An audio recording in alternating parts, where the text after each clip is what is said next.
ధర్మానంద హిమాలయాలలో తీవ్రమైన తపస్సు చేస్తున్నాడు. 12 సంవత్సరాల తర్వాత మొదటిసారిగా తేబ్రా ధ్యానం నుండి బయటికి వచ్చాడు. అకస్మాత్తుగా ఆకాశం నుండి దివ్య శబ్దం వినిపించింది. ధర్మానందా, నీ సమయం వచ్చింది.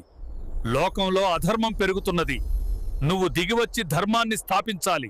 ధర్మానంద కళ్ళు తెరిచాడు. ఆయన చుట్టూ దివ్య తేజస్సు ప్రకాశిస్తుంది. కాని ఆయనకు తెలియదు, కలిరాజు ఆయన గురించి తెలుసుకున్నాడు. కలిరాజు తన సేనాధిపతి మహాసురుడిని పిలిచాడు. మహాసురుడు చాలా శక్తివంతుడు. కలిరాజు కూడా పరిపూర్ణుడు. కాని ధర్మానంద శక్తి గురించి తెలియదు. రేపు మహాసురుడు ధర్మానందతో యుద్ధం చేయడానికి ఆకాశం నుండి దిగివస్తాడు.